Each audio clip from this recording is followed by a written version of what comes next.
Good afternoon. I'm Marilee Rosine Beasley, and today is August the 10th, 2020. I am here today because I want to highlight some issues that I think are very important to our voter process. It has come to my attention, and I've known for a while, that there's a lot of mail-in ballot fraud throughout the country. It's a nationwide problem. It's not just in Jersey Village, it's not just in the city of Houston, and it's not just in Texas. It's everywhere. And I've had personal knowledge recently of some things.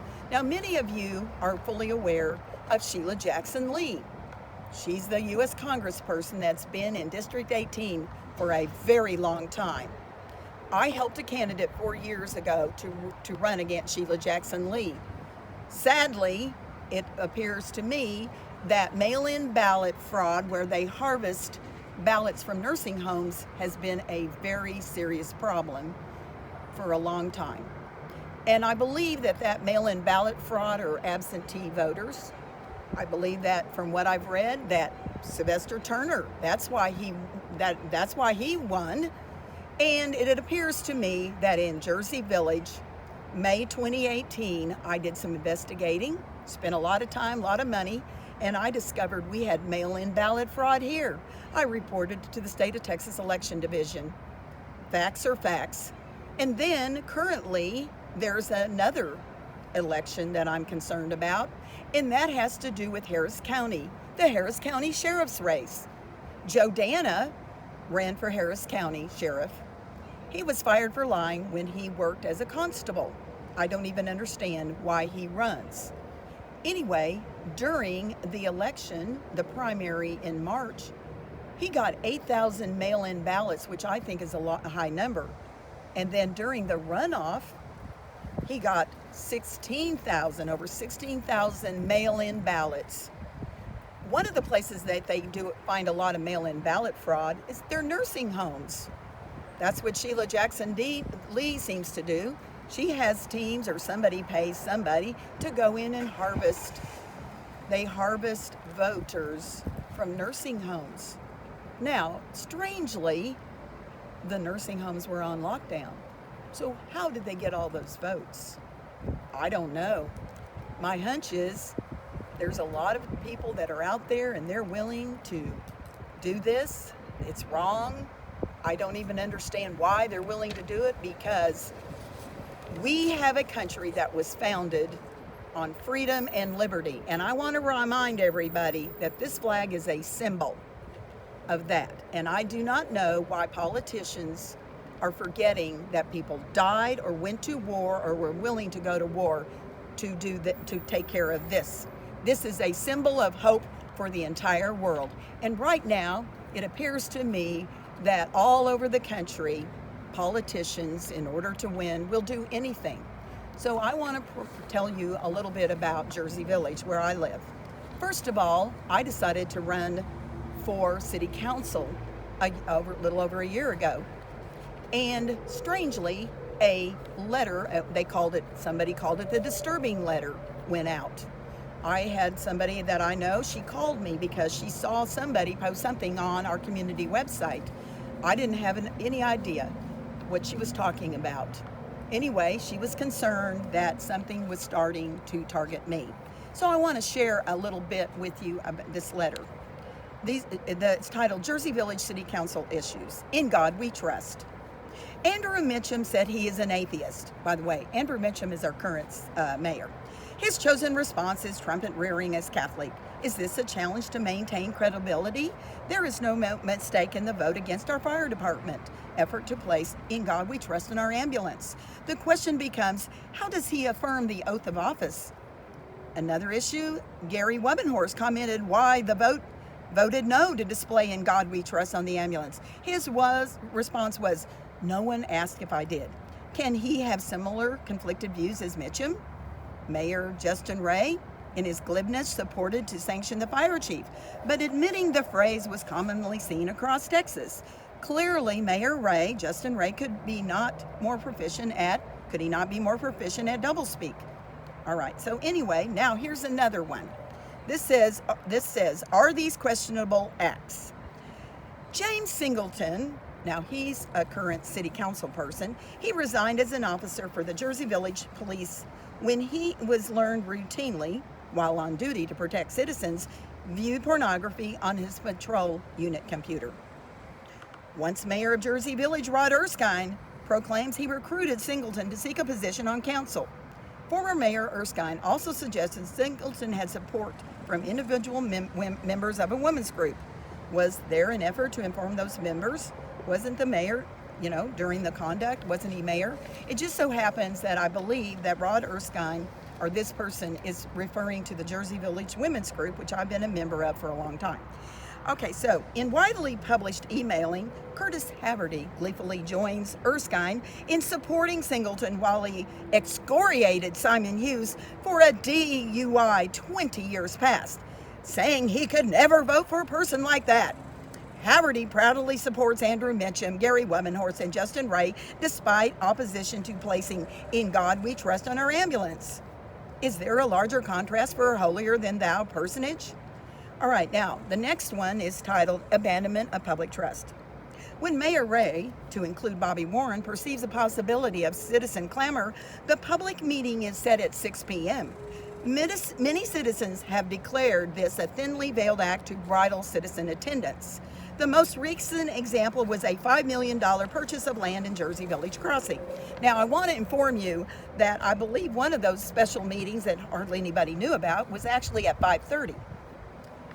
Not disclosed was the tract is near the planned subsidized housing project as Charles Street and Jones Road, nor a city-sponsored study informing Jersey Village Crossing waste disposal cost as over $5 million and water another over $14 million. When asked, Mayor Ray, Bobby Warren, Mitchum, Holden, and Webenhurst all say the end user will pay in fees. That's a heavy water bill. Don't citizens pay up front for infrastructure development? Add $3 to $4 million for the Jersey Meadows Golf Course. No feasibility study, business plan, pro forma, or empirical data whatsoever to support the thoughtful use of public funds. Forbes magazine said homeowners will pay the price for a backyard golf course one way or another. The claim is to use hotel tax money. Add $6 to $8 million for a new city hall. Will there be citizen choice in a bond election, or use existing funds, or perhaps certificates of obligation? Is there a commitment for a location? Ask for a commitment and citizen approval by bond election. Don't be surprised by doublespeak. After all, it is only money. Money better used for flood mitigation. Some actions of council are ludicrous. Mitchum proffered an ordinance to raise chickens in his backyard, the dream of every neighborhood. Anyway, what I want to say is that this letter came out when I ran for Jersey Village City Council, and there were people who thought I wrote this, which I did not. And so anyway, I think that there was a whisper campaign, and it turned out, I found out that this letter was in my mailbox. It was in the mailbox of one of my children. It was in the mailbox of some friends, and it was even in the mailbox of the person who lived across the street from me. I mean, she's not even involved in politics. I mean, they didn't send it to everybody. It's just very strange. Okay, so to continue on, I just want to tell you some more. Now, I realize that people don't like it that I'm so bold and out, speak up. I'm courageous and bold. I never expected to need to be this way. And it just seems like it's important. Somebody needs to tell the truth. And it seems to me like a lot is hidden in Jersey Village. So I want to remind everybody, we have founding fathers who died for liberty and freedom. And I don't think that all of this nonsense is what they had in mind. I don't think they were willing to be hung like Nathan Hale. Now, I want to tell you that I received a letter in the mail. I'm a registered Republican, and Justin Ray, the former mayor, ran for state rep. And so there was this letter that came. And there were many things in it that I know that they're true, or I'm pretty sure they are. Now I'm going to have the entire letter on my new website. So I just want to mention that there are some things that I find troubling about Justin Ray, who I ran against. I decided to run because nobody else wanted to run against Justin Ray, and I decided to stand up and do something. Justin Ray, I voted for him. He grew up in Jersey Village, moved away. I've lived in Jersey Village for 40 years. I happen to have 4 college degrees in three different fields. I'm a certified school teacher, a reading specialist, a registered nurse. I also have an MBA. And when I looked at my resume and I compared it to Justin's, I noticed that I had much more to offer. But it didn't matter because Justin had been out campaigning for about a year. I filed the last day, and I was trusting that I could keep it a secret for one 24-hour period, and that was not meant to be. So I think it's very strange that Greg Abbott endorsed Justin Ray. Why? Did he know Justin? After all, I don't recall seeing Justin out block walking all those years ago. I didn't recall ever seeing Justin at district conventions, state conventions. I never saw him. Where's he been all these years? I don't know. And now here he is. And who's backing Justin? Well, let me just tell you some things that are troubling. It just so happens we had a repeat study, Dannenbaum Engineering, $740,000 for a repeat flood study that basically was a cut and paste from Brooks and Sparks. And the engineers who were with the Dannenbaum Engineering apparently didn't even bother to go along the bio and take any measurements. And we paid them $740,000. And I went to Justin and I was concerned about it. And at that time, of course, that was a while ago, I had no idea that Jim Dannenbaum would be on his host committee. I'm sure it's not illegal, but I'll tell you this about Jim Dannenbaum. Jim is a very wealthy man and he's in trouble because he's made illegal campaign contributions. So right now, Jim Dannenbaum's doing his best to keep himself out of prison, maybe? Okay, so to continue on, I just want you to know that my children went to post-elementary. My granddaughter went to post-elementary, and while she was there in the 3rd grade, my husband, Bill Beasley, Andrea, my daughter, and I helped. We started the technology club when Anna was in 3rd grade. Now, Anna is 17 now, so that was several years ago. I don't even know if it still exists. Actually, it turns out that Bill even offered to do a robotics club the next year when Anna was in 4th grade, and the principal really wasn't interested, so nothing happened. So I just want you to know that our family's been involved with Jersey Village 40 years. My kids were raised here. I also volunteer for all kinds of things. I taught piano for 5 years because I was a music major when I first went off to college. I've worn a lot of different hats as a volunteer, full-time worker, some part-time worker. You name it, I've probably done it. I've been, now those last few years, I've been very politically active. That's why I don't like some of the things I see. I don't like people who are deceitful, who cheat. And so I'm going to tell you about Joe Dana. He was fired for lying when he was a constable. Why did he run? And what about Eric Forrester? Eric Forrester was in trouble in Vidor, Texas. He was fooling around with personnel files. I found an article by a reporter from a Beaumont newspaper about it. And then of course, we have James Singleton doing some things he shouldn't have. Now, I have a question for everybody. Why weren't Ron Dooley, who I really liked a lot. He was a detective who was fired. He worked for Jersey Village. And then somebody mentioned Ron Dooley, and just Google him. Well, Ron Dooley used to live in San Angelo, Texas, and so did Eric Forrester. And Ron Dooley was in a lot of trouble in San Angelo because it appears to me from reading on the internet that Ron was very inebriated with 2 women in a hot tub, and one of those women became hysterical and he handcuffed her. And from what I've read on the internet, of course we can't believe everything, it appears to me that it went to a grand jury. Now, why was he employed in Jersey Village? Should his peace officer's license be taken away? What about Eric Forrester for doing what he did? What about James Singleton? Did anybody think that his peace officer license should be taken away? Shouldn't a complaint be filed with the state agency that has oversight? I mean, look at this. We have Eric Forrester, we have Ron Dooley, we have James Singleton, we have Joe Dana. 4 people that I'm wondering, do they still have their peace officer's license? Doesn't anybody think this is a problem? Because think about this. We pay salaries to these people. I and others paid Eric Forster's salary, we paid James Singleton's salary, we paid Ron Dooley's salary, and Joe Dana worked for the Harris County, the Constable's department, and we, the taxpayers of Harris County, paid Joe Dana's salary.